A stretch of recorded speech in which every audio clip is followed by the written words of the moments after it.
Hello, everyone. So welcome to the cornea and anterior segment and ocular surface module of the basic course in ophthalmology. Today, we'll be talking about the anatomy of the cornea, the sclera, the conjunctiva, and at the end, we'll touch on the tear film. The objective of this lecture is for you to have an increased knowledge and better appreciation of the anatomy of the ocular surface, which consists of the cornea, conjunctiva, the sclera, and the tear film, in order for you to understand various clinical presentation and surgery of the cornea and external eye in the normal and disease states. Please note that you are expected to do further detailed readings and self-study on the subject matter. Okay, so what are the outer coats of the eyeball? Okay, you have the cornea, the sclera, the conjunctiva, and the limbus.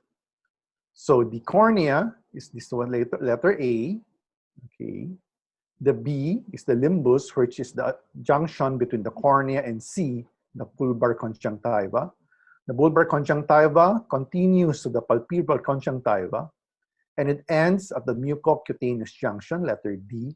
And after that, the dark bold line is the squamous portion of the skin. Okay, so that's a keratinized squamous portion of the skin. So letter D is the lid margin or the mucocutaneous junction.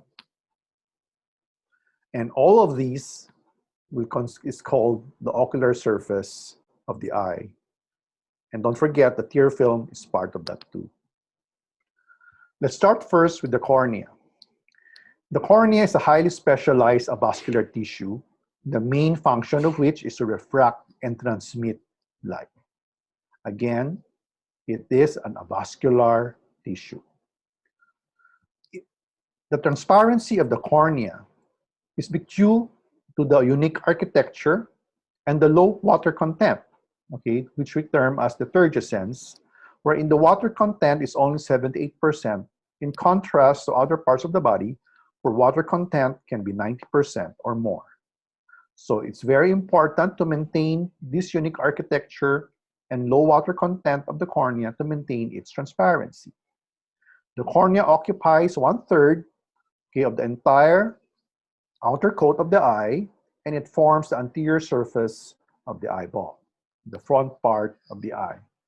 Aside its function to refract and transmit lights, it serves an important function of mechanical barrier and also a biologic defense system. So what are the physical properties of the cornea?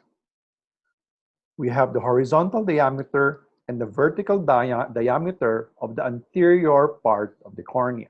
So on the right side, you see the picture of the normal cornea, wherein you use a slit beam, okay, to be able to visualize, okay, and see the different layers of the cornea. In an adult cornea, the anterior horizontal diameter is 11 to 12 millimeters, while the vertical diameter, front diameter, is 9 to 11 millimeters. Okay, the main reason why the vertical diameter is shorter than the horizontal diameter is because the upper part of the cornea, the clear portion, is covered by a little bit of the conjunctiva or the limbus. The thickness of the cornea at the center is around 550 microns, while at the periphery, which is thicker, is around 700 to 1,000 microns. And the thickness of the cornea increases slightly with age, wherein by age 65 or more, the cornea is around 570 microns thick. Later on, we'll talk about the reason why the cornea thickens with time or as you age. Okay, first, let's look at the normal and abnormal corneas. Let's look at the abnormal corneas rather. Here you have the megalocornea. Okay, so a while ago, I said that the normal cornea is around 11 to 12 millimeters horizontal diameter, and anything more than 13 millimeters, like these eyes, okay, this is a case of megalocornea, wherein the horizontal diameter of the cornea is more than 13 millimeters. While a microcornea, the horizontal diameter is less than or equal to 10 millimeter in an adult. In a child, the normal horizontal diameter is around 10 millimeters. Okay, but when you get to an adult, it's still 10 millimeters or less, then that's a microcornea. How about the physical properties regarding strength and elasticity? Okay, the cornea can withstand a force of around 5 kilograms per square centimeter, okay, before it will rupture.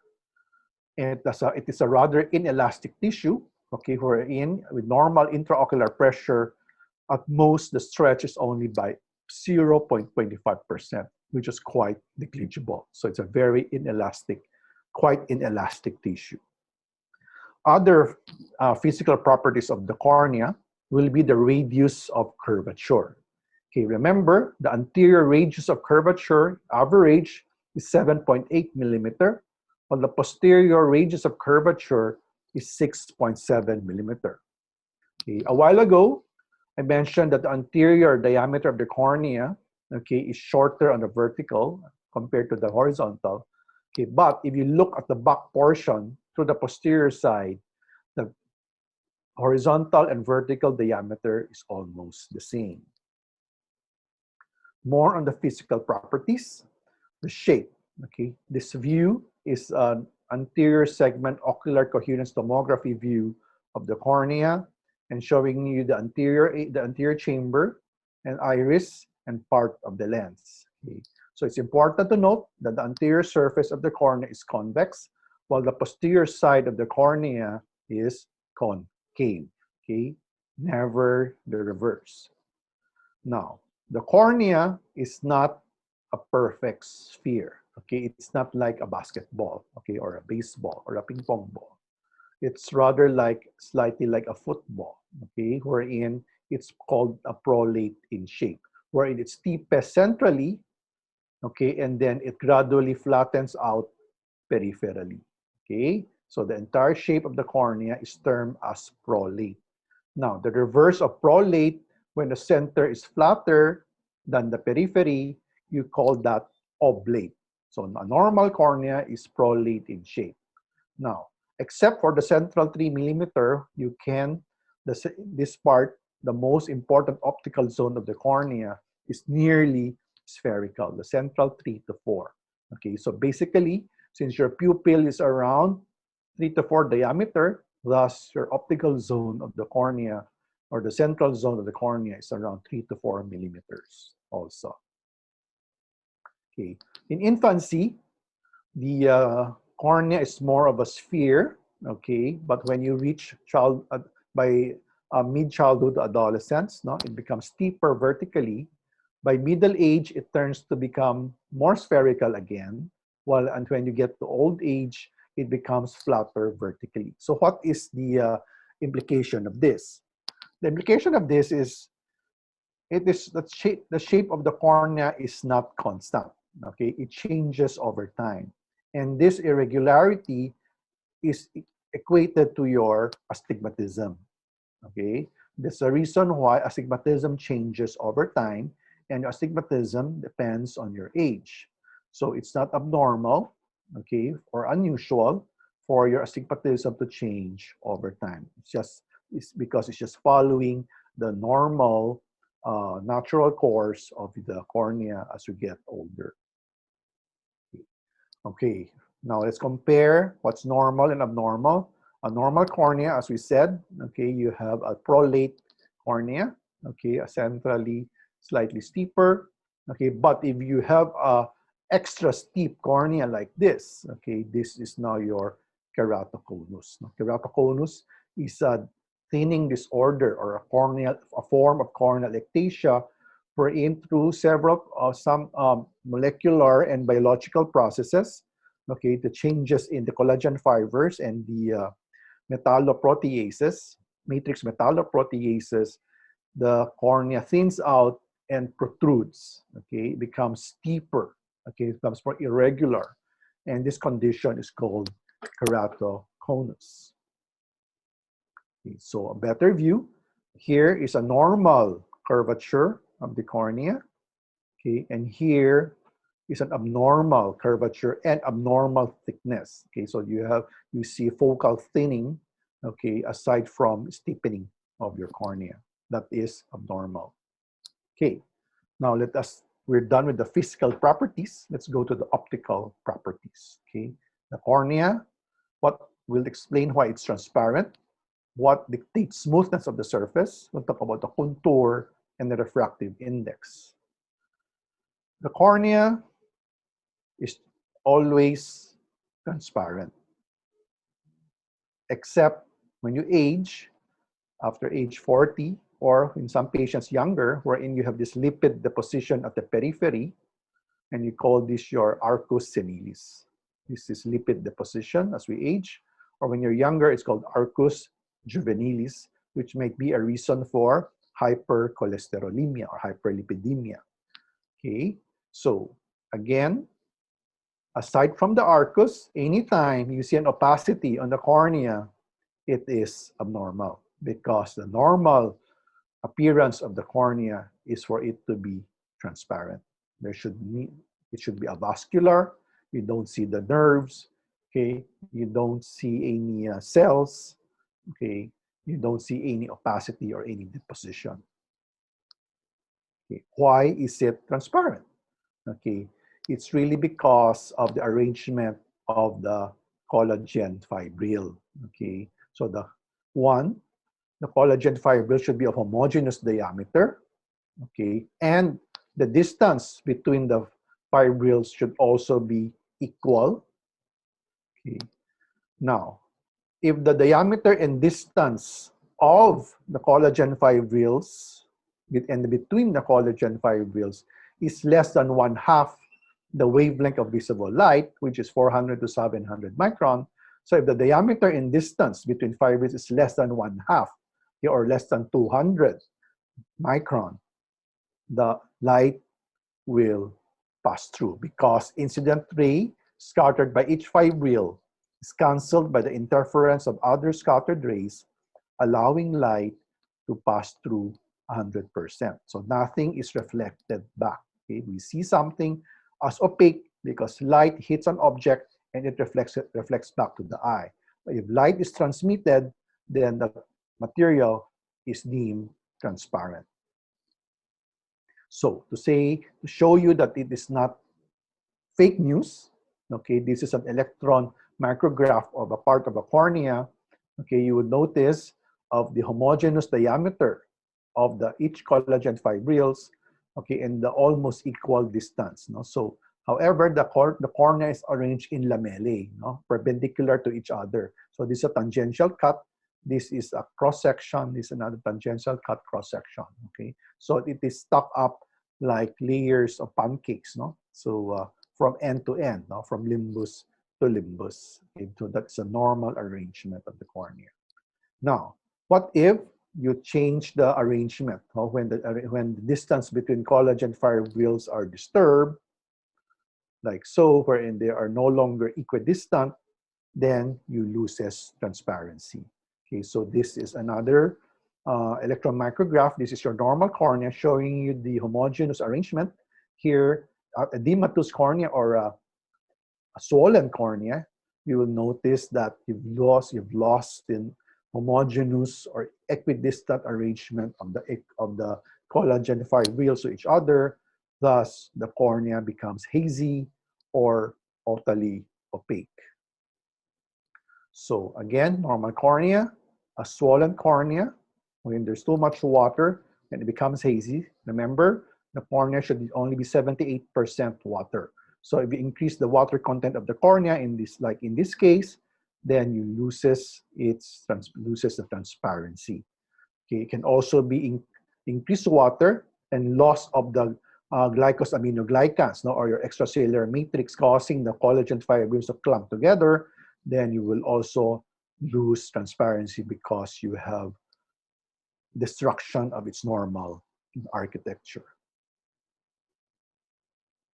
Okay, so here you have a diffusely edematous cornea. No?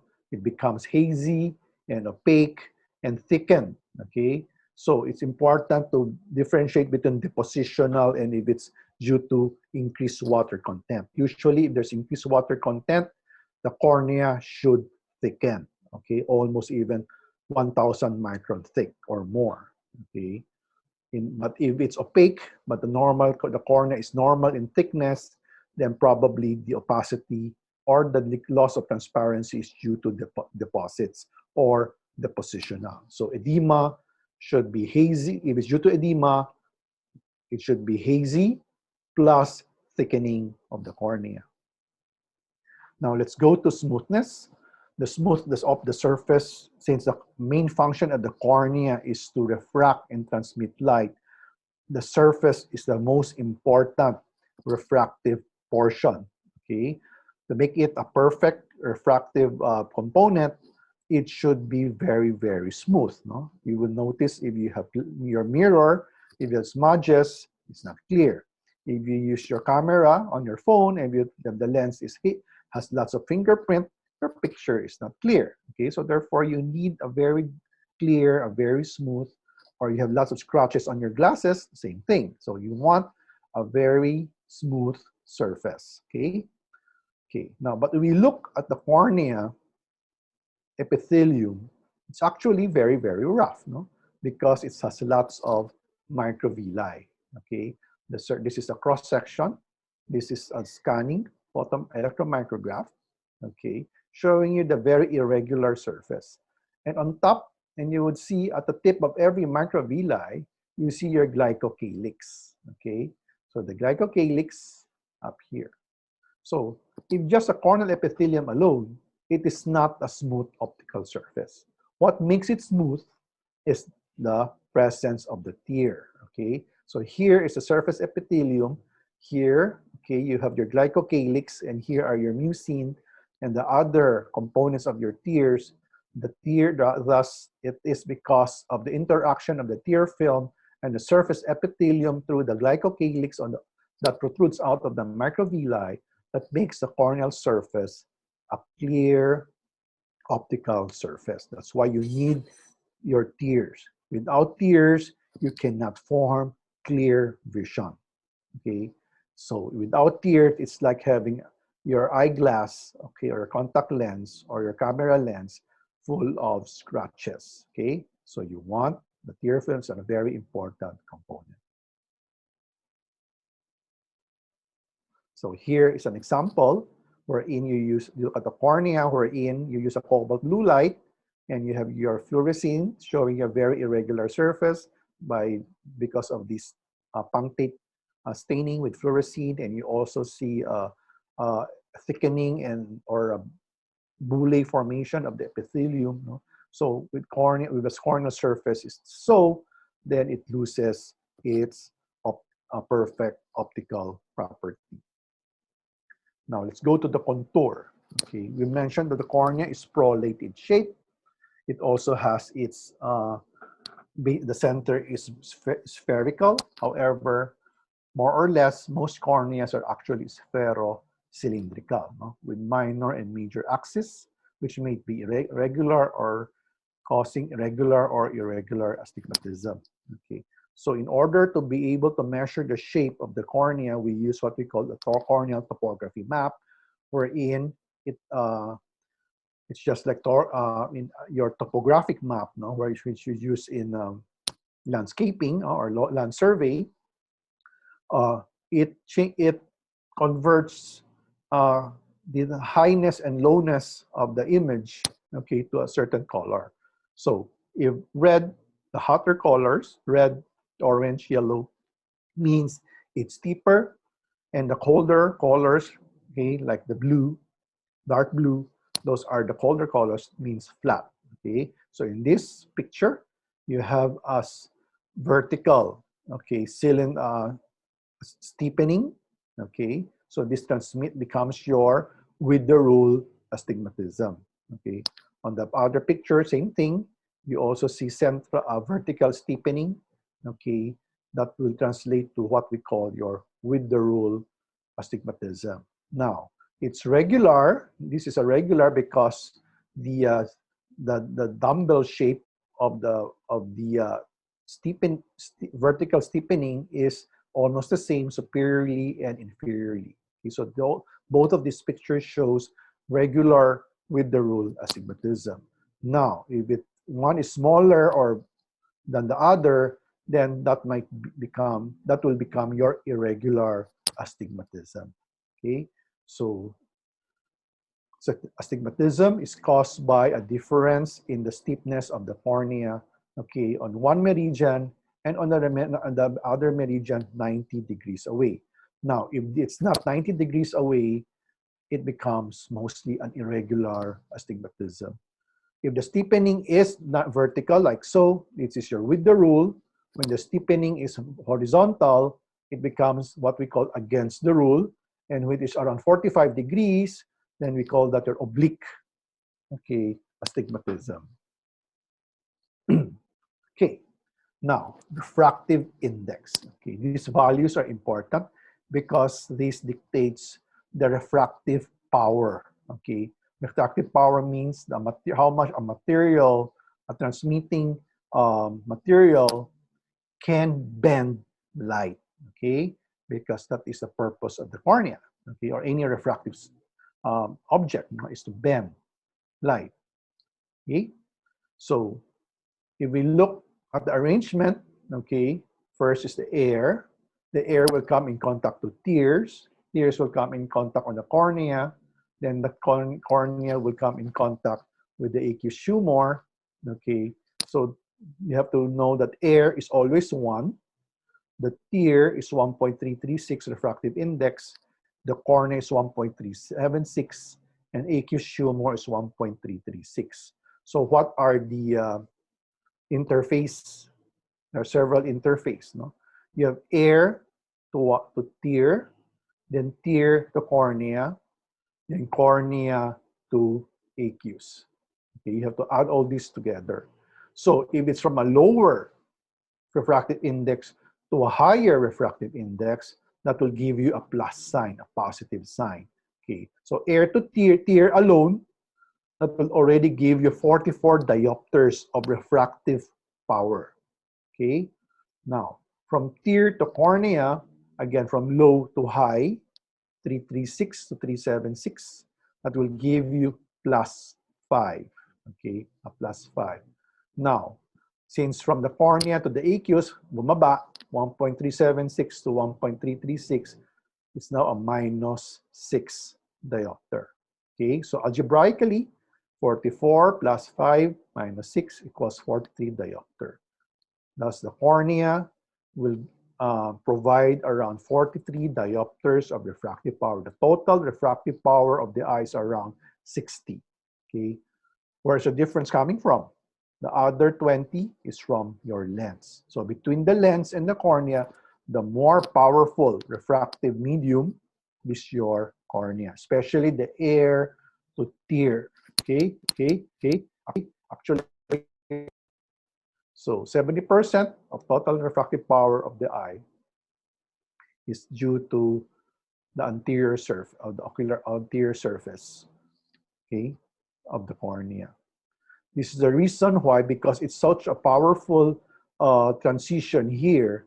That's the reason why, okay, when contact lenses work, even if your grade is more than 1,000, 2,000, okay, you can put a very thin a contact lens with a very little, not very minute changes only on the curvature. You can correct a whole lot of refractive error. This is also the reason why by changing the shape of the cornea, such as in LASIK, PRK, or SMILE, you can correct a lot of refractive error.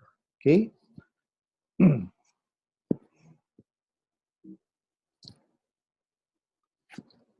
Okay, now let's go to the anatomy itself. Okay, so this is a picture, a cross-section of the cornea under light microscopy. Every time we'll show you the upper part will be the anterior, the lower part will be the posterior portion. Okay, of course you have the different layers of the cornea, wherein you have the epithelium outermost, then you have the epithelial basement membrane, then you have the Bowman's layer, then the stroma, then the Descemet's membrane, and finally the endothelium. Okay, so here are the layers. So you have your tear film, then you have your stratified squamous epithelium, a Bowman's layer, then the stroma. Remember, a Bowman's membrane is the anterior border of your stroma.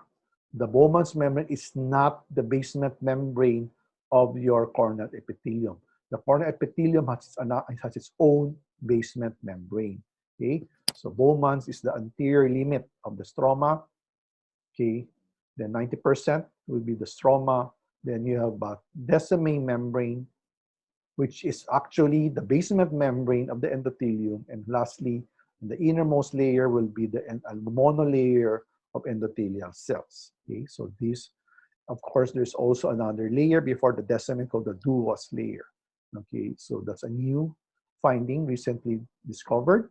Okay, so actually, you now have 6 layers of the cornea. So about the cellular components, very few. You have epithelial cells. About the origin of the cellular components, the surface epithelial cells are derived from the epidermal or surface ectoderm. Okay, the keratocytes, which are modified fibroblasts, are from the neural crest cells, a little bit of embryology. The endothelial cells are from the neural crest cells.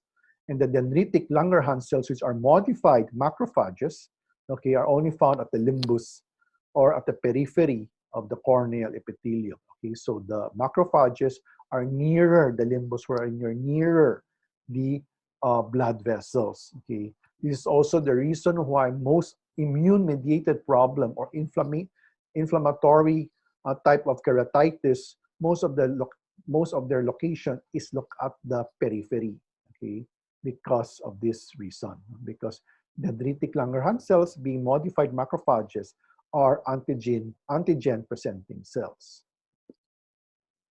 Now, let us concentrate on the corneal epithelium, the most anterior part. Okay, that is the corneal epithelium. Okay, it's non-keratinized, very important. Non-keratinized stratified squamous epithelium. It's around 50 microns thick. Okay, it's around 10% of the thickness of the entire cornea. It has 5 to 6 layers of 3 different cell types. Okay, so what are the different cell types? You have your superficial cell layer up here, around 2 to 4 layers. You have your wing cell here at the middle, they're intermediate, around 2 to 3 layers, and a monolayer of basal cell, no? 1 layer. Okay, so basal cell, wing cells, superficial cell. Just like any epithelium in the body, there's a normal desquamation of the surface epithelium. Okay, so thus you need a constant supply.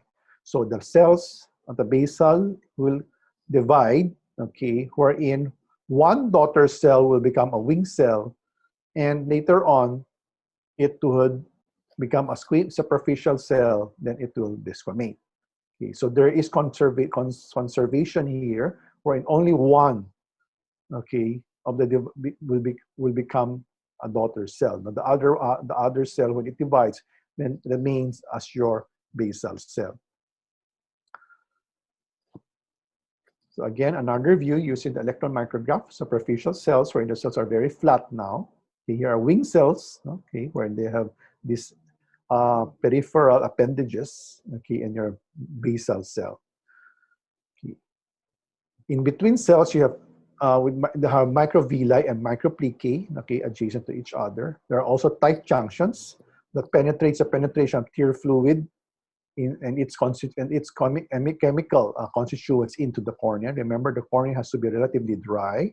Okay, so you don't want it to be too porous. Okay, and at the bottom part, it abuts the basement membrane and the Bowman's layer. Okay, there are desmosomes and adhesions and adherence junctions now that we'll talk about later. Okay, so aside from the different types of cells, you have tight junctions and desmosomes. And those are your superficial cells. Again, another view of the superficial cells. Okay, up there, it's a cross-section scanning. Okay, showing any cross-section and showing you the glycocalyx, no? These hair-like projections on the tip of each microvilli. Your wing cells, okay, are here. Then you also have gap junctions, no? So you also, that allows passage of small molecules between cells. Okay, these are your wing cells, and finally your basal cell. No? Again, monolayer columnar cells with high mitotic activity. Okay, it also has all these gap junctions, desmosomes, and adherence junctions.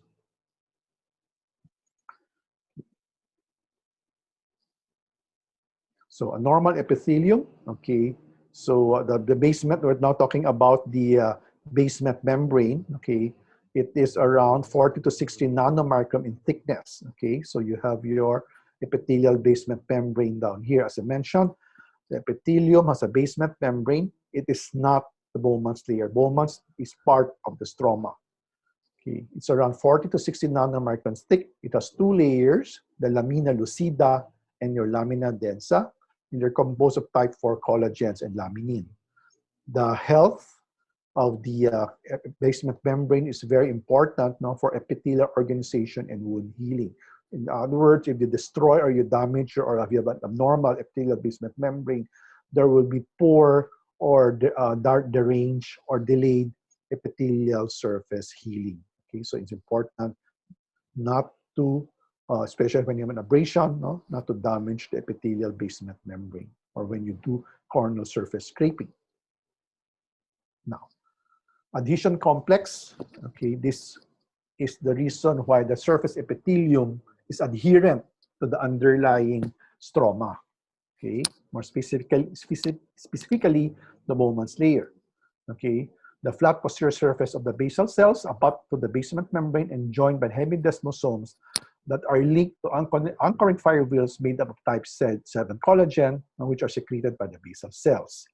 These anchoring fibrils penetrate the basement membrane to reach the stroma to form anchoring plaques made up of type 1 collagen. Okay, so it's better to understand it with the picture. Here you go. Okay, so these are basal cells. Okay, here are hemidesmosomes. This is your basement membrane. Okay, I mentioned lamina lucida, which is clearer or more transparent than your densa. Okay, lamina lucida, densa. So you have now your anchoring fibrils, okay, that are secreted by your basal cell, like made up of type 7 collagen. Okay, they penetrate down through the basement membrane and they form anchoring plaques, no, made up of type 1 collagen. Okay, so in other words, your epithelium, okay, is floating on the surface of the stroma, but anchored down, like your anchor of a ship. Okay, these anchoring fibers are the chains, but your anchoring plaques will be the anchor itself that holds down, okay, the epithelium to the underlying stroma. So this is an electromicrograph drawing showing you these different parts. No? So you have your hemidesmosomes. This is your basement layer, the clear zone. Okay, you have the lamina lucida, lamina densa, and you have these anchoring fibrils, these fine vertical lines. Here's, okay, and these are the bundles. Then down here are the denser portions, no, like your anchoring plaques, no, anchoring plaques, anchoring plaques, anchoring plaques. So very important to know about the adhesion complex because there is a disease called the recurrent erosion syndrome, epithelial erosion syndrome, wherein you have damage to this anchoring mechanism or to the adhesion complex. If you, due to its damage, no, or its inability to form normal adhesion complex, there is recurrent sloughing off of the surface epithelium, no, causing the patient to have pain. Okay, later on it might cause scarring. Later on it might, even worst case scenario, it is a doorway, no, for an infection. Okay, so patients with epithelial membrane problem, basement membrane problem, such as in diabetic patient, no, there also, that's why they have poor epithelial attachment. Okay, you have trauma and you have damage to the basement membrane. There is inability to form normal adhesion complexes, then that would cause also a recurrent erosion. Or in patients with this certain type of stromal dystrophy, wherein you cannot form the anchoring plaques, or the inability of the fibrils to penetrate down, then you also have recurrent epithelial erosion syndrome. Okay? Okay. So this is just another view, a 3D view of the adhesion complex. Okay. Now, let's talk about the corneal epithelial stem cells. Okay, because we know, I've mentioned earlier, that there is a normal desquamation of the surface corneal epithelium around every 5 to 7 days. Okay, so the surface composed of stratified squamous, it is constantly being renewed, no? And this is because there are stem cells. Okay, current studies point to the corneal sclera limbus as the repository of the corneal epithelial cell. No? So the limbus, no? The periphery, the junction between the conjunctiva and the cornea, that's your limbus. There you go. That is outlined by the red ring. Now, the corneal sclera limbus, okay, the epithelium at the limbus is similar to the cornea, except there are melanocytes and more Langerhans cells. Okay, it has a thicker layer. Okay, the basal cells are smaller and less columnar. Okay, in the presence of basal cell undulation and lesser hemidesmosomes. Okay, and because the underlying connective tissue forms large radial folds, no? So you call this your palisades of Vogt, no? So that's the corneal sclera limbus. This is the conjunctiva, the cornea. That's the corneal sclera limbus. Okay, this is a slit lamp view, magnified view of this on the slit lamp, where you see these palisades. No, that's why you call this palisades of Vogt. This is folding of the connective tissue. Okay, at the area of the limbus. No, so if you see palisades of Vogt, you are on the limbus. Okay. So this is an electron micrograph, no, showing you the palisades of Vogt. Okay, and it's said that within this palisade, within these walls, you will find the limbal epithelial stem cells of the cornea. Okay, so this is the normal movement of the corneal surface epithelium, no?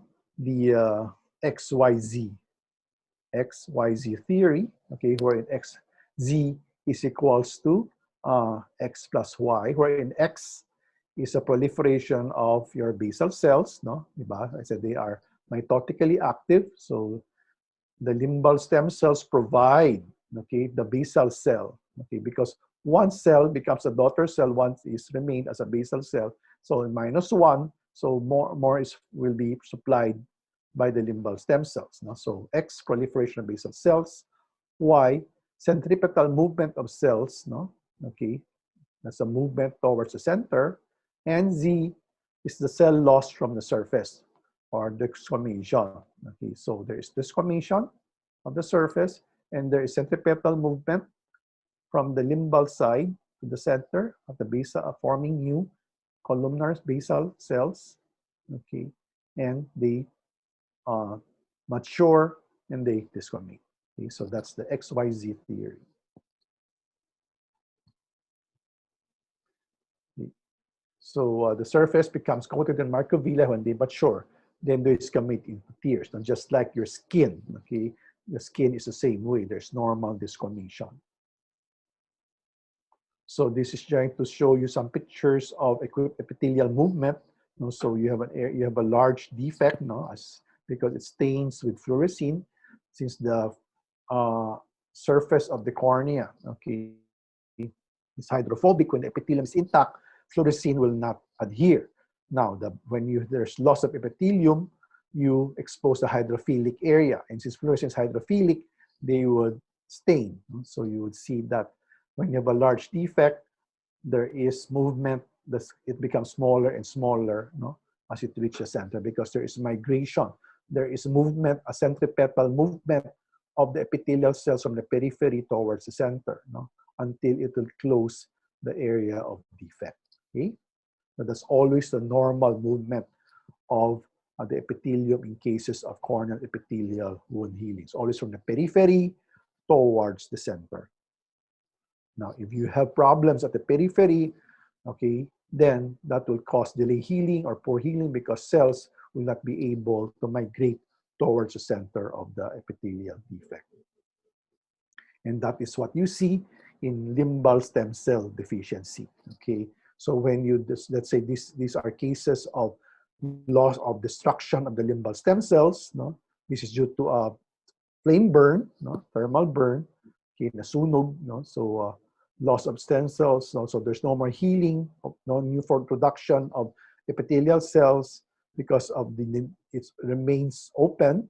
Then there is migration now of the conjunctiva just to cover the defect, okay? Because the body hits a vacuum, it will always try to heal, okay, a wound, no? So by any means, no? So if you lost the limbal stem cells, it's the conjunctiva that will invade, just like so, no? This is a chemical, diffuse chemical burn, wherein you lost all your limbal stem cells, no normal source of normal corneal epithelial cells, then now you have this the surface of the cornea is overrun with your conjunctival epithelium, what we call conjunctivalization of your cornea.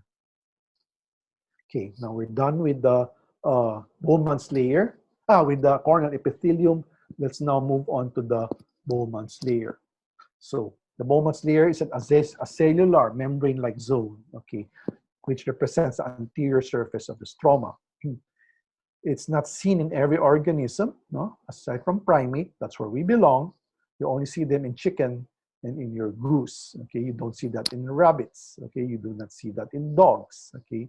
It's only primate, chicken, and goose. Why? We don't know, okay? These are just condensation of randomly arranged collagen fibers and proteoglycans. It's on 12 microns thick and it's composed of type 1 and type 3.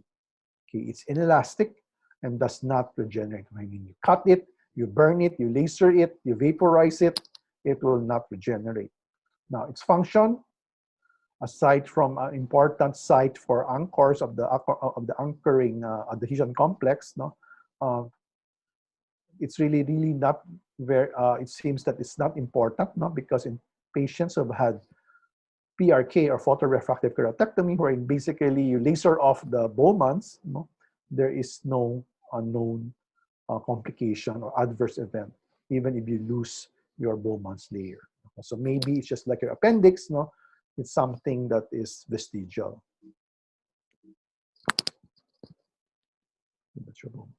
Now the stroma, the main bulk of your cornea, is around 470 to 490 microns thick. Again, 78% water with extracellular matrix composed of 97 of collagen and proteoglycans. 97% of these will be your keratocytes. Extracellular matrix will compose 97% of it, with 2 to 3% keratocyte and some nerve fibers. Okay, it's mostly made up of type 1 collagen. 70% of its dry weight is collagen type 1. That's the reason why when you have autoimmune diseases that attacks type 1 collagen, no, your cornea can also be involved. That's in case, especially in cases of your rheumatoid arthritis. Okay, there are also other types of collagen, type 3, type 5, type 6, type 7, and others. Okay, so each collagen fibrils, no, mentioned this earlier, is around 22.5 to 35 nanomicrons in diameter. The distance between the fibrils is 41.4 nanomicrons, no? So we're talking about nanomicrons here. Okay, also since these are collagen fibrils, it also has cross striations. And again, how many pancakes are there? There are 300 pancakes or 300 lamellae. So each one of these is a lamellae. Okay, so this one layer of this is a tangential cut, one layer, one lamellae, cross-sectional, another lamellae, another tangential. So they alternate, okay, 90 degrees, no, to each other, okay, and they form 300 layers. And each lamellae runs parallel to the surface from limbus to limbus. Okay, this is a very important thing to know because as corneal surgeons, now we actually take advantage, you know, of this unique architecture of the cornea. Okay, so just a closer view, no? A closer view, okay, of the different lamellae, cross-section, tangential. That allows us to do what we call, because of the lamellar arrangement, no, we can do lamellar surgery. No? So deep anterior lamellar keratoplasty is when we take out the surface or a partial thickness layer of the anterior of the stroma, okay, and put a new one. No? So because you can dissect it, no, through a layer. No? Okay, so that, and in LASIK, no, we can make a flap, no, because of this lamellar arrangement. No? So you can, when you cut, you put it back. No? It's sort of, you put things back, no, to where it was, no, without disturbing its arrangement. No? So you actually, we take advantage of this potential space, no, to make lamellar dissections. So in between the collagen fibrils, you have your glycosaminoglycans, which is the main extracellular matrix of the cornea. 65% is your keratan sulfate. It's very important because this a lot of markers on the is on the keratan sulfate. So if you want to know if this is consistent with corneal collagen or corneal tissue, no, it will stain with for the markers for keratan sulfate. You also have chondroitin sulfate and dermatan sulfate, but majority of the extracellular matrix is keratan sulfate. Hyaluronan is present in the embryonic cornea and also in injured corneas, so it's not present all the time. Okay, it is the function of your glycosaminoglycans to maintain the constant space between the collagen fibrils. No? So it acts like your foam. No? So if you get a package, no, and you have a lot of, you have something fragile, no, okay, so that keep it from prevent that fragile object from moving. No, you put foam in between. No? So it's basically, it's a support. Okay, the problem lang, just like a foam, your glycosaminoglycans, no, can absorb and retain large amount of water. Okay, that's the reason why you would need the endothelial cells, no, to pump water out, no, to maintain that 78%. Okay, so these are other core proteins, no, that are bound to glycosaminoglycans, no. So you have your lumican, keratocan, mimecan, and then the decorin. Okay, the lumican is bound to your keratan sulfate. It interacts with your corneal epithelial cell. Okay, keratocan, we just know that when there's a mutation causes flattening of the cornea. Mimecan, its function is unknown. Then you have decorin. These are attached to the chondroitin sulfate and dermatan sulfate. They are responsible in the wound healing process of the cornea. Okay, there are also the integrins. Now, these are receptors for various extracellular matrices. Okay, so just good to know. Okay.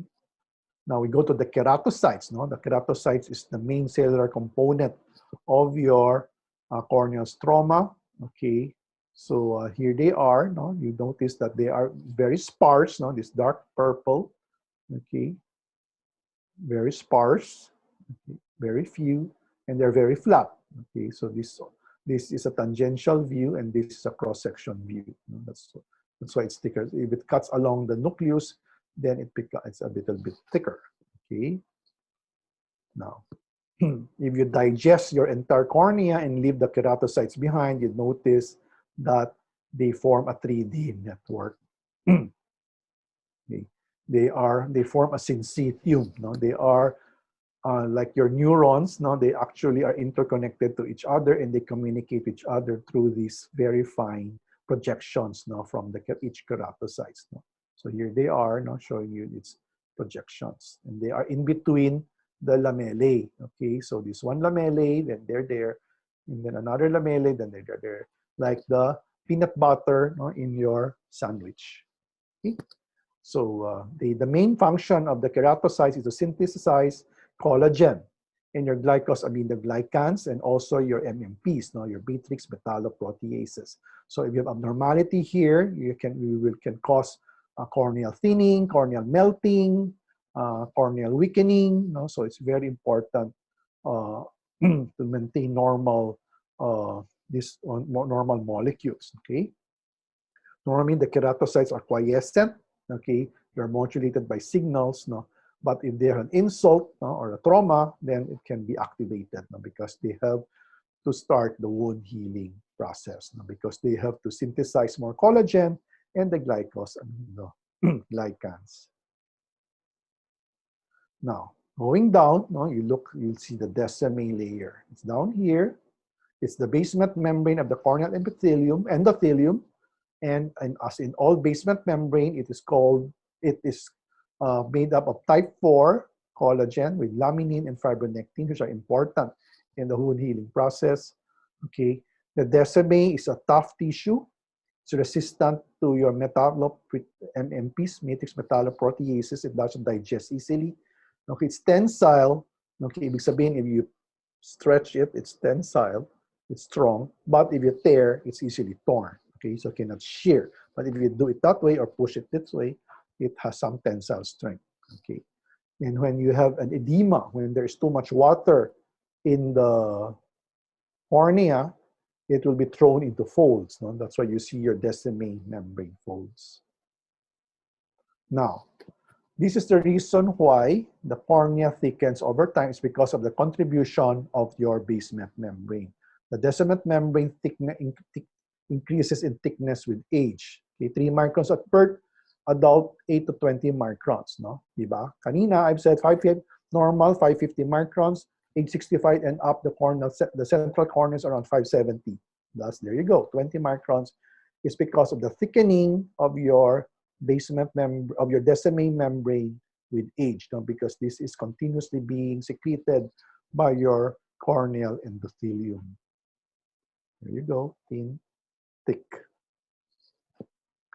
Okay, so if you want to know the details of your descending membrane, you have your anterior banded zone and the posterior non-banded zone. Now, these are the two parts of your corneal descending membrane. Okay, so the anterior banded zone is present at birth. This is what you have, and this is laid down over time. So I think original, no, the anterior banded zone. So it thickens. It's as you have more posterior non-banded zone, the descending membrane thickens. And lastly, you have your corneal endothelium. It's a single layer of cells covering the posterior surface of the descending membrane. It is hexagonally interdigitated cells, no? So they are like puzzles, no? They interdigitate. And the cells do not proliferate in vivo, no? But we can make it divide in culture. Okay, the main function is to maintain corneal clarity by maintaining the water content of the corneal stroma. No? So it has a very active metabolic pump, and also a partial barrier to the aqueous humor. Okay, so that's your endothelium. Okay, here we go, the monolayer of endothelial cell on cross section. This is on electron micrograph, scanning electron micrograph showing you the hexagonal shape and the interdigitation of each cell to each other, like jigsaw puzzles. Now, the number of cells is finite in humans, no?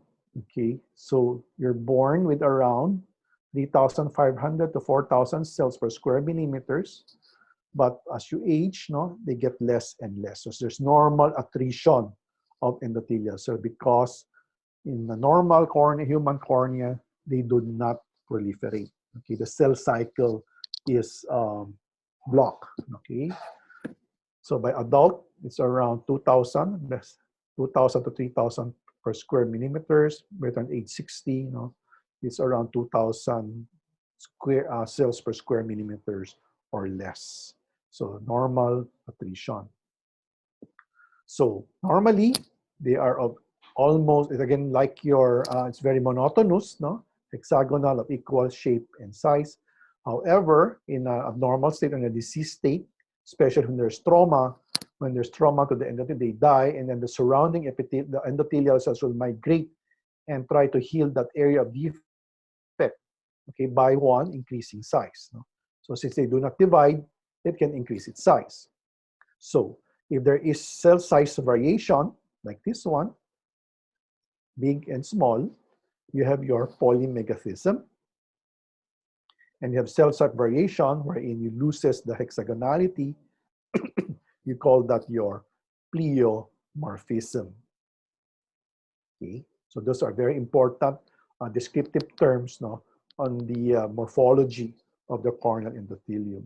And we see that best in the clinically in patients by asking for a specular microscopy, assuming that the cornea is transparent. If the cornea is too hazy, you'll not be able to get these pictures. So this is from a normal eye. You will notice that you can outline each of the endothelial cell. You can count it. So CD is the cell density. That's 3,000 cells per square millimeter. In contrast, this is an abnormal one. Very hard to see normal and endothelial cells. So the cell count is lower, 1,567. Okay. And these are other important values, okay? So like the coefficient of variation. So when there is a difference in its size, no? Dapat mababa, no? Because they're almost same size. So it's around 0.25 to 0.3, okay, is the coefficient of variation. Okay, anything beyond 4, okay, 0.4 and up or 40 and up, then you have what we call differences in its size. Therefore, it's now your polymegathism. Now, hexagonality, 60% or more, or around 70% of cells should be hexagon.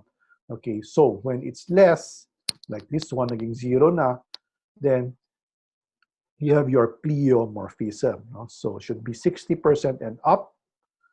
Coefficient of variation should be around 35 and below. The upper limit na yung 4. Anything beyond 4, like this one, 67, then you have your polymegathism. Another view of your endothelial cells. So this is a flat mount.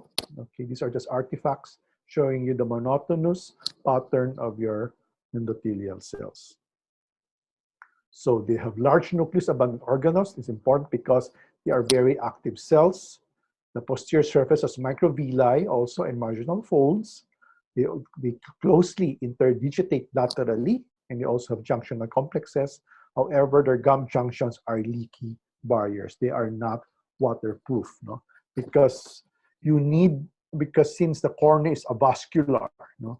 Okay, the nutrients, the glucose, no, are from the aqueous humor. So the aqueous humor should be able to leak through, okay, into the stroma to be able to nourish the corneal stroma. Okay, while oxygen is from the ocular surface. Okay, so oxygen is dissolved in the tear film and get absorbed in the cornea, while the rest of the nutrition, no, is from the aqueous humor passing through the gap junctions of the endothelium. And the excess water is actively pumped out by your endothelial cells. As mentioned, they do not proliferate in humans, monkeys, and cats. Okay, but they do proliferate in rabbits. Okay, so swerte nila, no? So rabbits, they will not have what we call corneal decompensation, no? Because they can proliferate. Well, rabbits always proliferate. So again, the endothelial cell density is inversely related with age.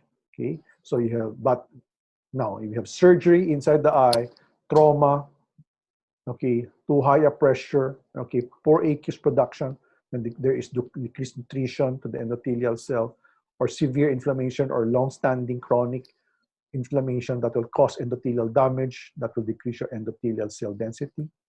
Okay, so as I've said, neighboring cells enlarge and spread to cover areas of cell loss because they do not proliferate, or they do not divide. Okay, and you have very a large amount of sodium potassium activated ATPase pumps, no, located at the basolateral border of each endothelial cell.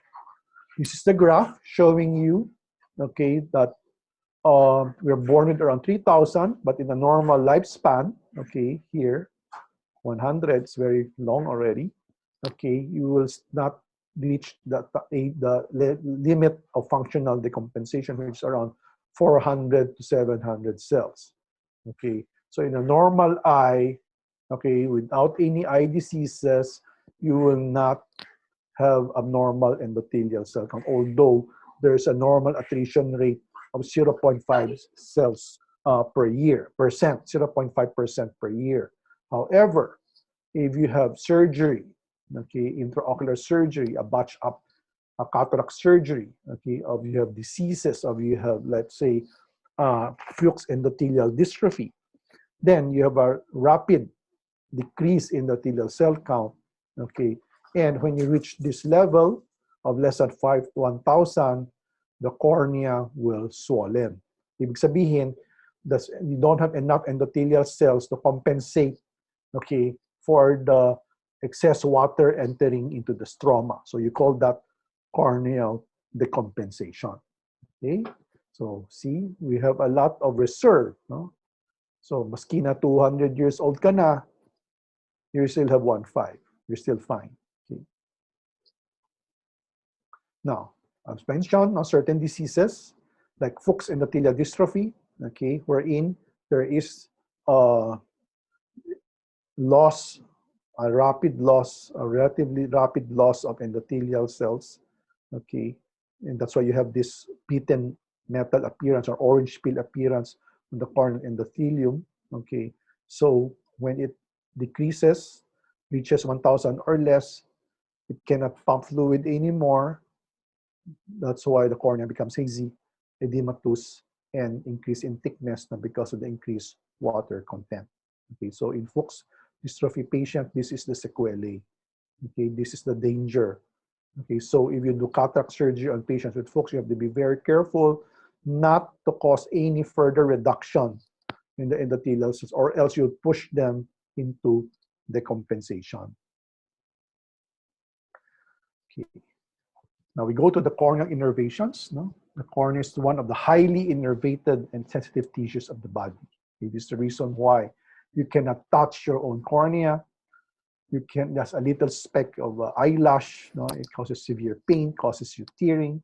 A teeny weeny bit of dust or even a particle of, feels like there's a rock on your eye, because of this high in density of nerve endings, no? So it's 300 to 400 more nerve endings, no, than your epidermis. Imagine that. Okay, you can touch your skin, but you cannot touch your cornea. So it's because it's from the cranial nerve 5, no, the ophthalmic branch, no. It will form the long ciliary nerves, no, and then form the perilimbal nerve ring, and then from the perilimbal nerve ring, it will penetrate deep into the peripheral stroma radially. Okay, they become, when they enter the cornea, they become unmyelinated and end up as superficial fibers, just like so. Okay, so long ciliary nerves forms a perilimbal nerve ring. Okay, it penetrates deep. Okay, it's amyelinated, then they move up anteriorly. Okay, into free nerve endings upward, like so. Okay, so there you go, deep periphery, then up. And these are your free nerve endings right there at the corneal, just at the inferior part of your corneal epithelium. No? So these are just immunostaining of your nerve bundles, no? Okay, to show you how it penetrates at different depths. No? So these are your nerves. Okay, so anteriorly and penetrate the moments as free nerve endings at the wing cell layer. Okay, you call that your terminal superficial plexus. Okay, that's the reason why when you have a corneal erosion or the epithelialization and these nerves endings get exposed, it will give you severe pain. This is the best slide, no, because the cornea is avascular. There's nothing to talk about. Okay, they just end up, the anterior ciliary artery just forms the from the ophthalmic artery, just forms the vascular arcade at the limbus. Okay, that's it. Okay, because they should not, they should not grow into the cornea. Like so. This is abnormal. Once you have blood vessels in the cornea, you can cause lipid deposition. Okay, now this is what you call your lipid keratopathy, causing opacity, or opacification of the cornea. This is another case. This is an interstitial keratitis. Okay, that is untreated, causing stroma, vessel invasion, vascular invasion in the stroma of the cornea, causing this lipid deposition, causing diffuse corneal opacification. So blood vessels, bad. Okay, in the cornea is always bad. So just want to share with you, okay, a poem by Dr. Uma Kulkarni. Titled "Life is like cornea." Okay, wealth is like the corneal epithelium. It regenerates quite rapidly. Trust is like Bowman's membrane. Once affected, it leaves a scar. Ego is like stroma. The more it swells, the more problem it causes. Faith is like Descemet's membrane. It becomes denser with age. And respect is like endothelium. Once lost, is lost forever.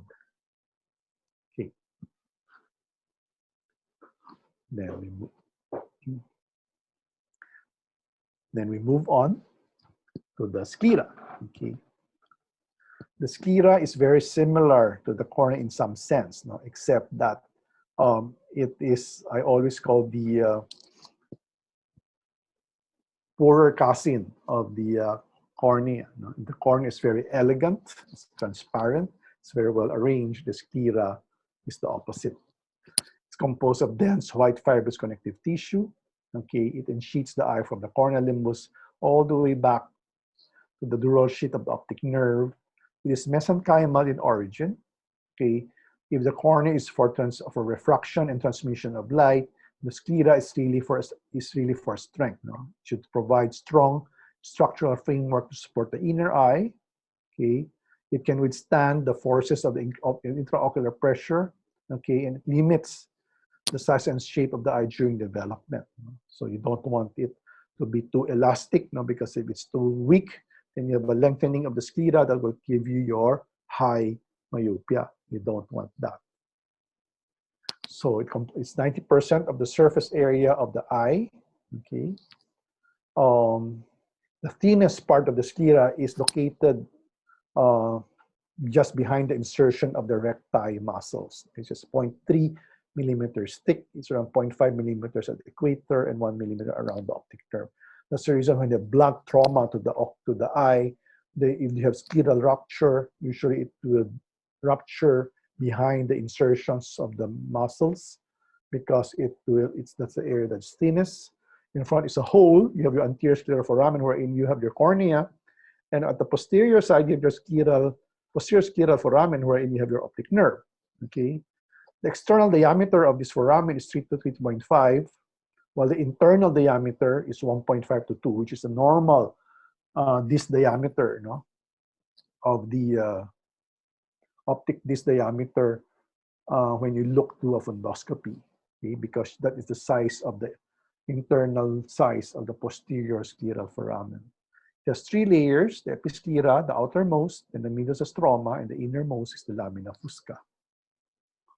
Okay, so this just shows you a cross-section of the sclera and its different layers. Okay, this is at the cross-section around the optic nerve area. This is the sclera. This is the optic nerve. I'm showing you very, very thick sclera around the optic nerve. This is the cross-section of the optic nerve, and this is the subdural and subarachnoid space. Okay. Now, the outermost is the episclera. It's highly vascularized. Okay, it's loosely attached to the underlying stroma and connects to the Tenon's fascia. Okay, so when you do conjunctival surgery, notice that there is this fibrous layer. That's your Tenon's, and it's easy to dissect from the sclera because it's not very adherent. Okay, the collagen bundles here are finer and more irregularly arranged than the stroma. The stroma is the major part of the sclera, the stroma. It's a dense mass of numerous bundles of collagen, okay, with some fibroblasts. It also, the collagen fibers are thicker than episclera. There are more fibroblasts, okay, at the superficial layer, and they also form a syncytium. So you have keratocytes in the cornea, you have your fibroblasts in your sclera. But the same as your sclera and the cornea, they form as syncytium. The collagen fibers are arranged concentrically around the cornea and the optic nerve. It's concentric.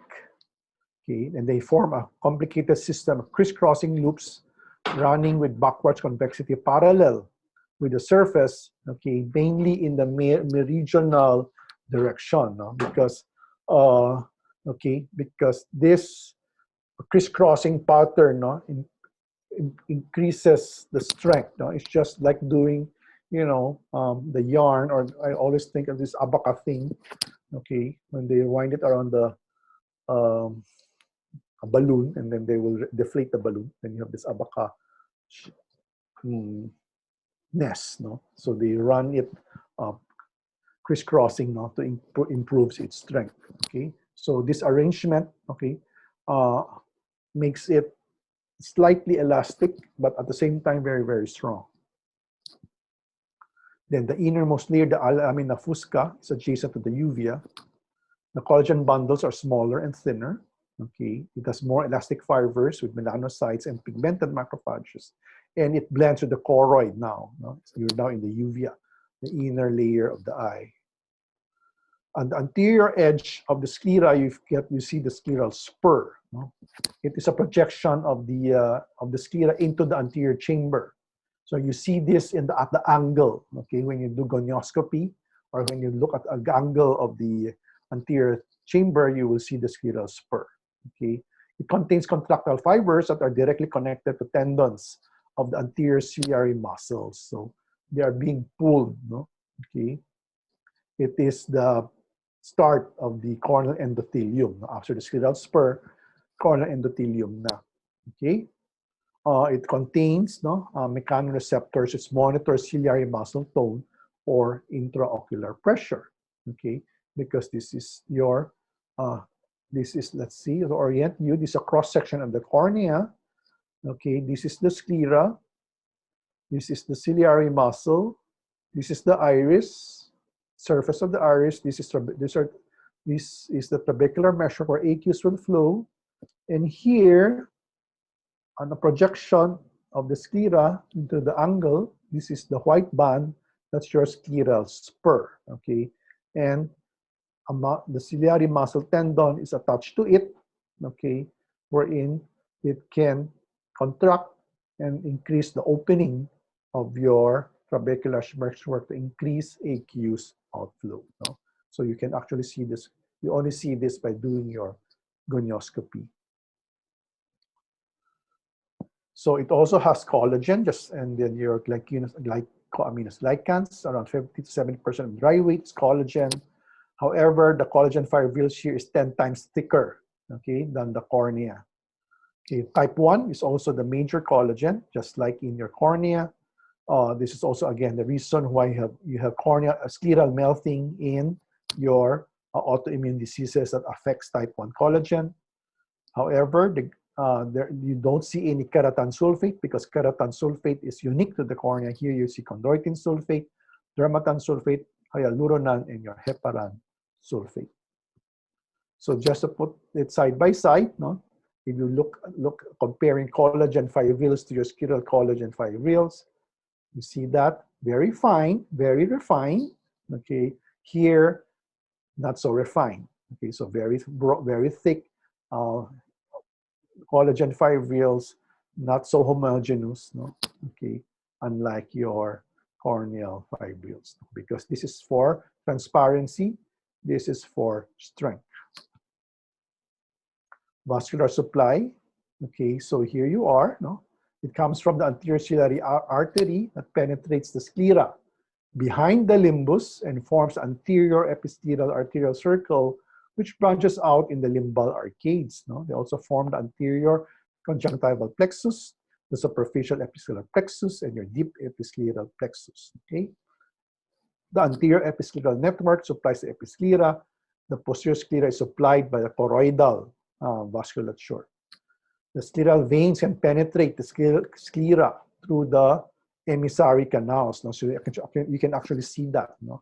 These purplish dots, no, on the surface of the sclera. Okay, this is where the veins penetrate through the sclera. No? And you have episclera collecting veins, no, that drains into the anterior ciliary veins. No? So aqueous is actually drained into the episclera collecting veins. No?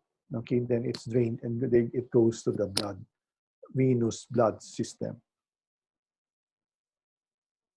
So this is digest. No, you remove all the collagen. Now you only see the vascular plexus. No, superficially you have the superficial episcleral plexus. Then you have your deep episcleral plexus. No, so it's very vascular. Okay, that's the reason why when you have inflammation of the sclera, whether it be scleritis, no, deeper. Okay, and your episcleritis. When you episcleritis, you're talking about the superficial episcleral plexus. Okay, so not so deep, not just at the surface.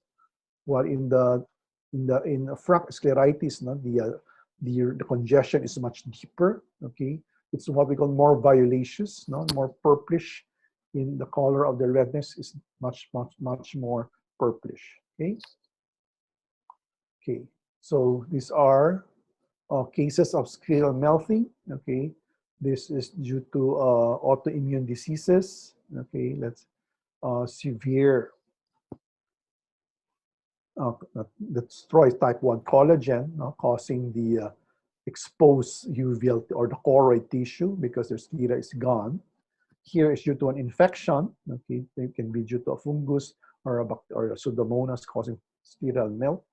This is due to an irradiation.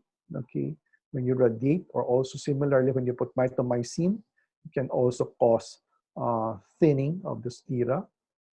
And this is leprosy, no? Also causing scleritis, thinning of the sclera, and bulging out of the underlying uvea.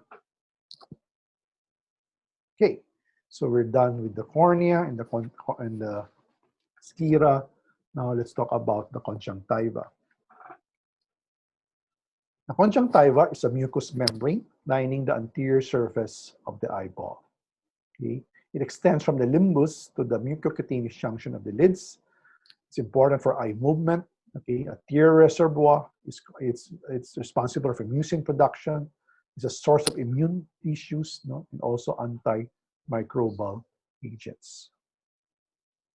Okay, so this is a cross section. So we mark the conjunctiva. Okay, so the green will be the palpebral conjunctiva, lining the inner lining of the lids.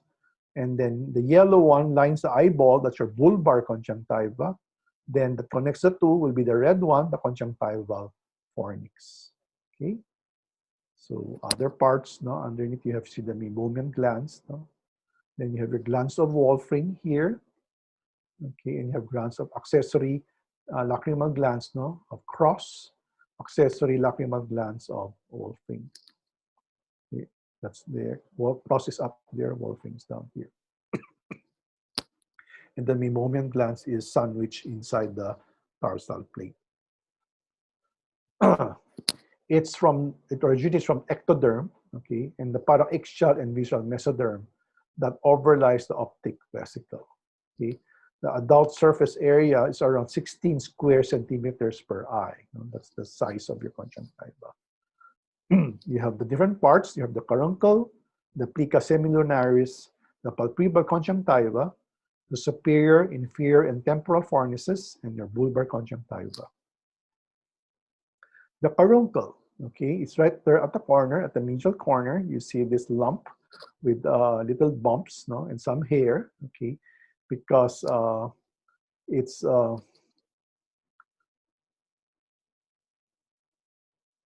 has hair follicles, no, and sebaceous glands. No, that's why you get this also this yellowish portion. It's located at the most medial aspect of the palpebral fissure. Okay, so it's also attached to the medial rectus, no, and moves with the plica semilunaris. No, this is the plica semilunaris. So they are together. Okay, that's a caruncle. Okay. Now the plica is that fold. Okay, it's a crescent-shaped fold, the conjunctiva. Okay, arising at the junction of the medial third of the fornix and extends 3 to 6 millimeters medially towards the caruncle. Okay, it actually is a vestigial tissue. Okay, it has no function, at least to humans, no, because it is a vestigial tissue of a nictitating membrane of some mammals, no, the third eyelid. Okay, and since we don't have that, that's why it's like, again, like your appendix, like your Bowman's, no, it doesn't serve any function, but just reminds us of our origin. Okay. Then you have your palpebral conjunctiva, okay, that lines the conjunctiva, the eyelid, the inner side of the eyelid. It's important to note they are non-keratinized. At the superior part, no, the tarsal portions are tightly adherent to the tarsal plate. Okay, the superior palpebral conjunctiva is very, very is fixed. No? Unlike the inferior. You can also see through the conjunctiva the meibomian glands. Now you see this as lobulated structures in the tarsus. There's also a subtarsal groove that's behind 2 millimeters posterior to the lid margin. No? You see the transition zone from non-keratinized stratified epithelium to the columnar epithelium, and then will transition into your keratinized epithelium.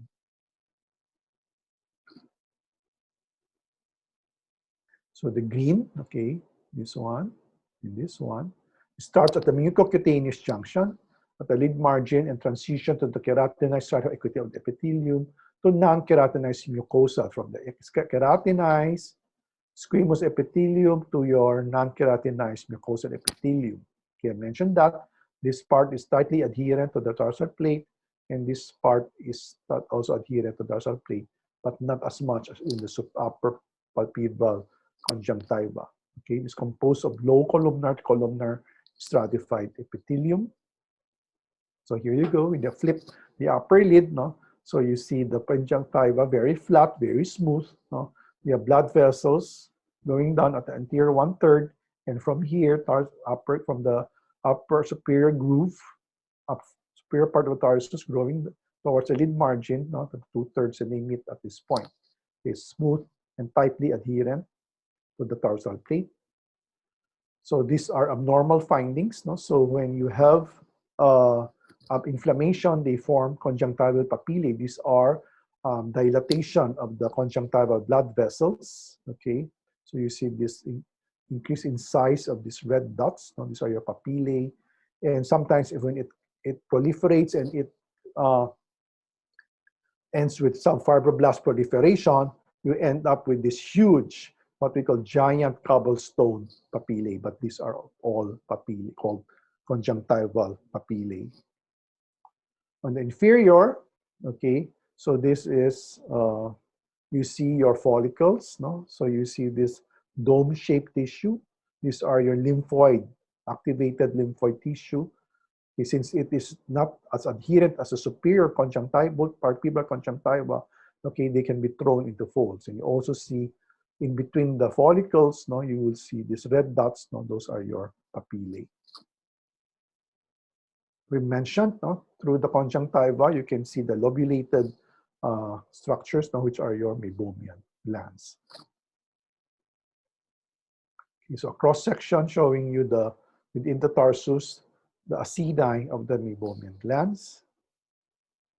Okay, so then also on the palpebral conjunctiva, you will see crypts of Henle. Okay, crypts of Henle are lined with goblet cells. Okay. This is very important, no? Because the conjunctiva is the only is the only place where you will find goblet cells that will produce the mucins that is an important component of your tear film.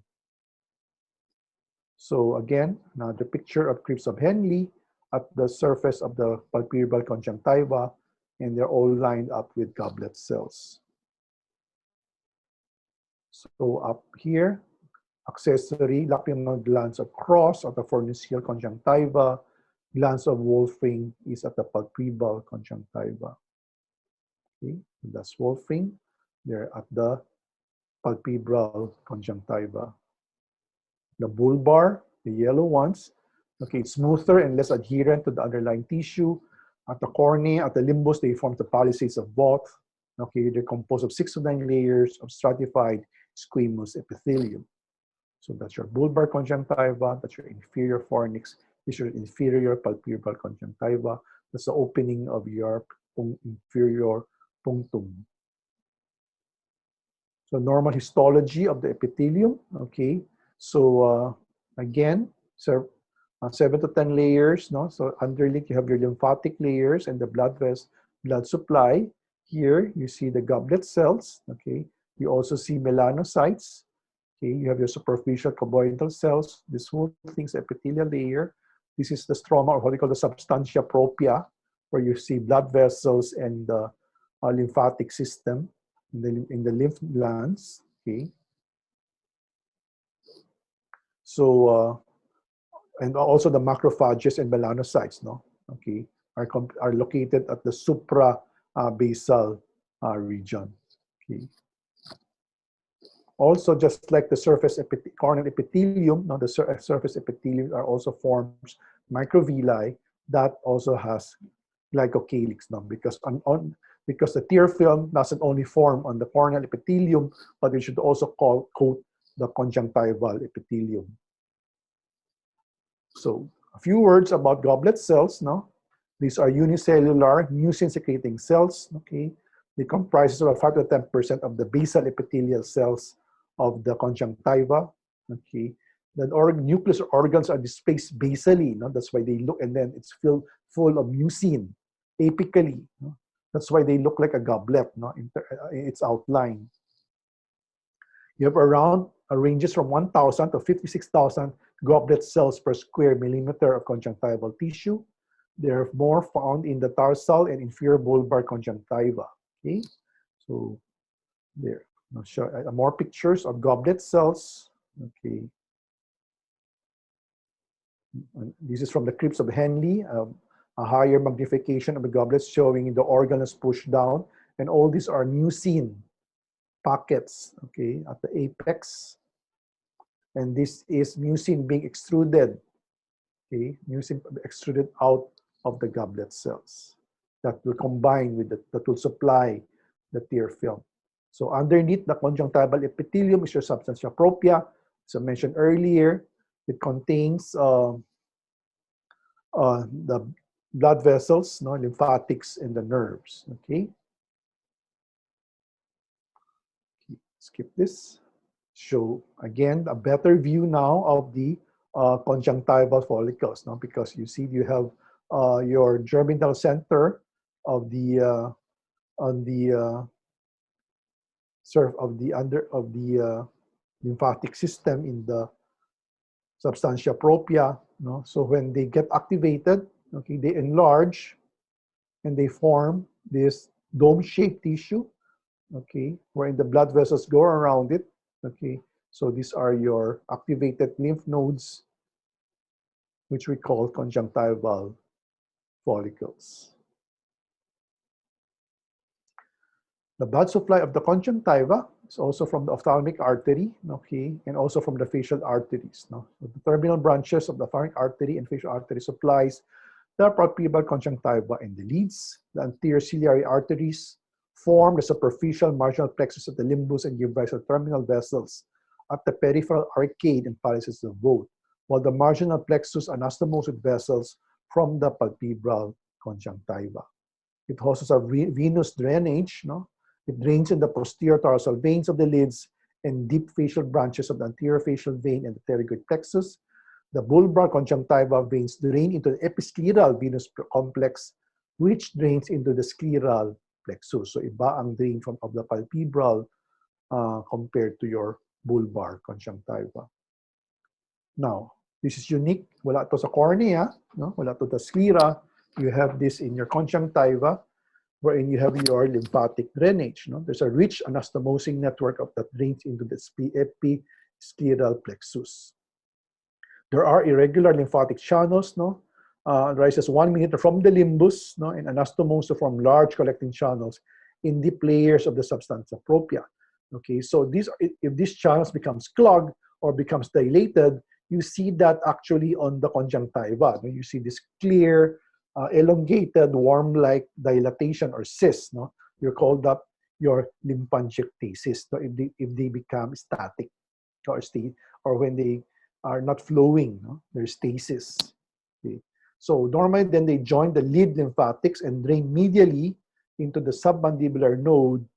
Okay, the medial part, okay, drains to the submandibular node, while the lateral part drains to the pre-auricular node. Okay, that's the reason why when you have conjunctival infections, okay, or conjunctivitis, especially if it's infectious in origin, it's important to palpate the preauricular node. No, they may become enlarged. There can be lymphadenopathies or lymphadenitis, okay, and also the submandibular node. Nerve supply, no, it's visually supplied with free nerve endings, no, both from several sources: lacrimal, supraorbital, supratrochlear, and infero-orbital branches of cranial nerve 1, okay, the ophthalmic branch, okay.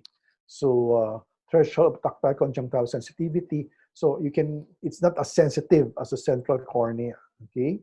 It can tolerate it more. No? The cornea, you cannot touch absolutely the conjunctiva. You can still bear it. Okay.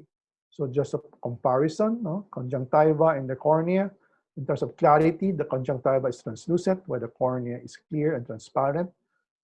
Epithelium, 6 to 9, less ordered layers here, very ordered, well-ordered, well-arranged epithelium. You have goblet cells, no goblet cells. You have a vascular stroma, this is avascular.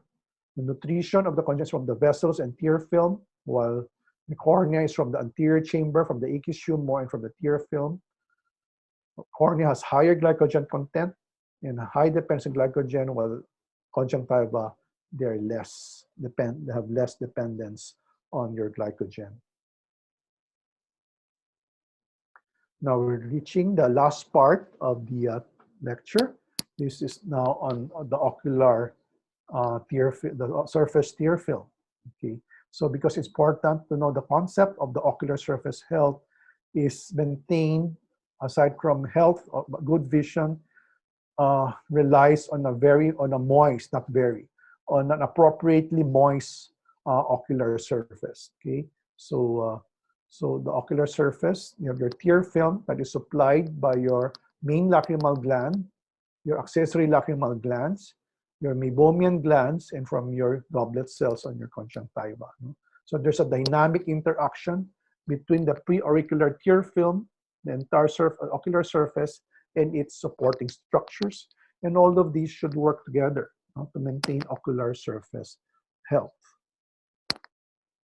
So the sources, the mucous layer are from the goblet. The mucin is from the goblet cells. The aqueous is from the lacrimal gland, accessory lacrimal gland, while the oil or lipid layers from the meibomian gland. Okay.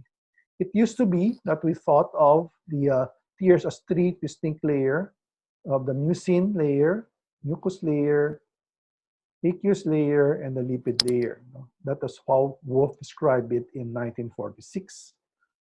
Partially correct, okay, but this is no longer true. This is the current model. Basically, just have 2 layers. You have the superficial lid margin layer, okay, and then your aqueous layer, while your mucin is dispersed. And there are several types of mucin that is dispersed in the entire length of your aqueous layer. You have your absorbed epithelial or surface mucin. You have your dilute or dissolved mucin, and you have your mucin coacervate, right here. Okay, so mucin is dispersed depending on its type. There are several types of mucin. Here you go.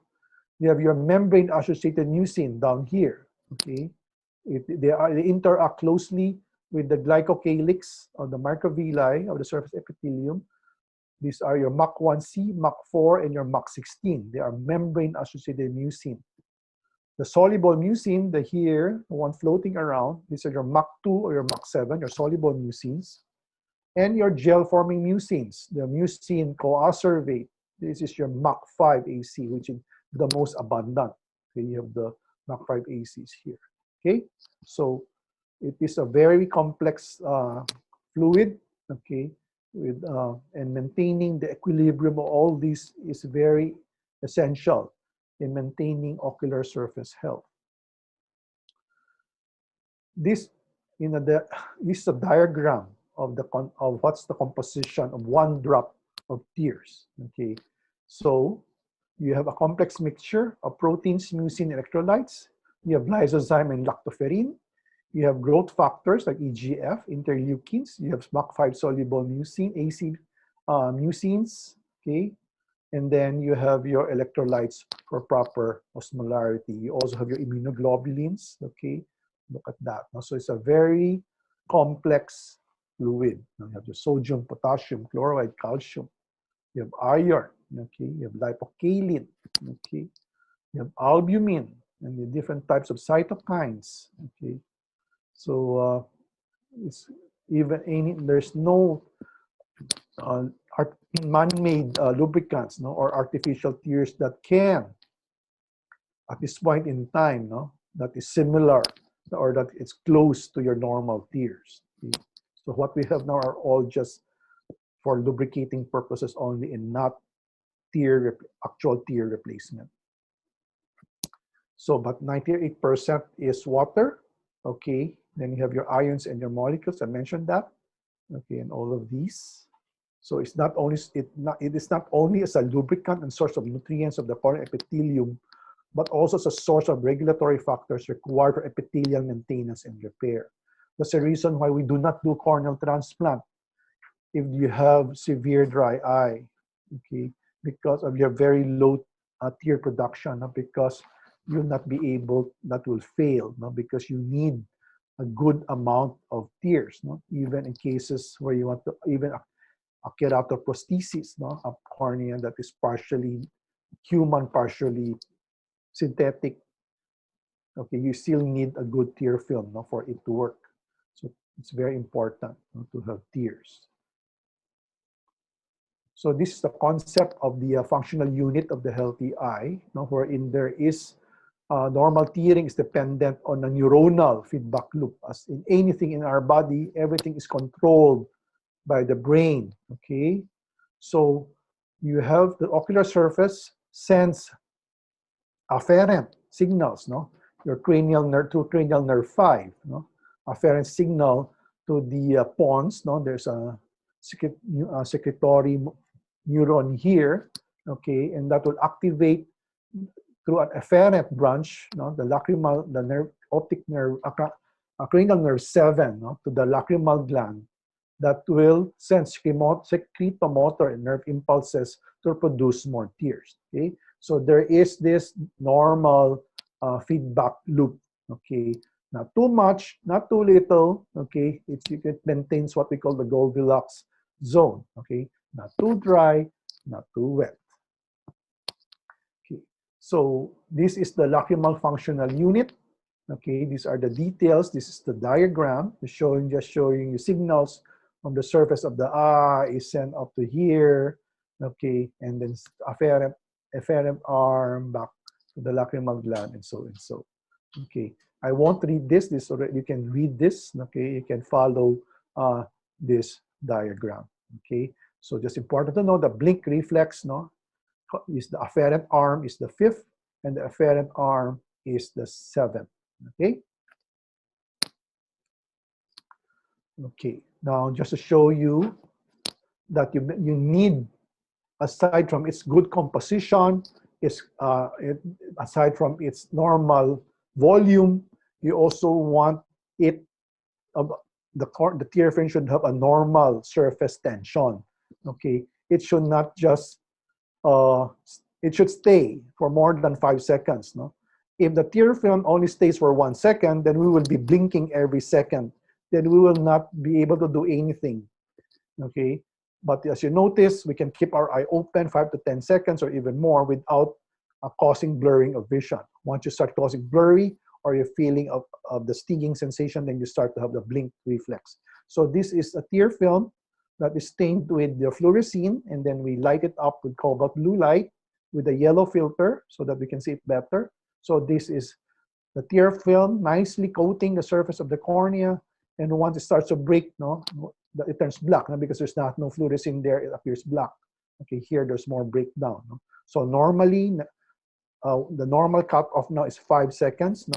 5 seconds or more, you have normal, less than 5 seconds, or 6 seconds and more, you have normal. 5 seconds or less, you have a normal tear breakup time, or what you call short breakup time, which is a form of dry eye disease. Okay, just to give you an idea, so that's the video, So this is an eye open, If you notice, that's more than 5 seconds. The tear film remains intact. There's no break, okay? Here, another eye. It's kept open. If you count it, that's more than 5 seconds, The tear film is maintained, and that is normal. Now, this is abnormal. I open, see that? Okay. Wala pang, just a few seconds, you immediately see this breakup. Okay. There is no nice coating. The tear film doesn't stay. So here, you have what we call short breakup time, abnormal breakup time. Okay. This is the reason. Now, if you have this, it will cause blurring. As I've said, you need a tear film, okay, to maintain the smoothness of the cornea. Now, if you loses the tear film here over the pupillary axis or the visual axis, it causes you blurring. What will you do? You will blink, okay? So, but since you have very short breakup time, you're blinking 3 times than normal. If you blink once every 5 to 10 seconds, and then you blink every 3 seconds, that's 3 times normal, okay? And that will really cause ocular fatigue, after a while. So again, it's not only the volume that's important.